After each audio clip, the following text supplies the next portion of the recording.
ভারতের মাটিতে টেস্ট সিরিজের প্রস্তুতি শুরু করে দিয়েছে বাংলাদেশ দল।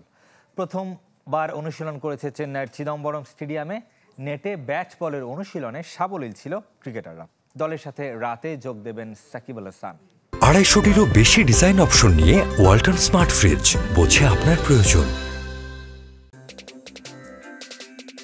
চিদম্বরম স্টেডিয়ামের ড্রেসিং রুমের দেয়াল ফুটো হবার এই ছবি এখন ভাইরাল। আর কাণ্ডটা করেছেন বিরাট কোহলি। 8 মাস পর টেস্টে ফেরার অপেক্ষায় ভারত তারকা। চিপকের একই মাঠে বাংলাদেশ দলও তাদের অনুশীলন শুরু করেছে। তবে প্রথম দিন বলেই কিনা তেমন বিগ হিট দেখা যায়নি।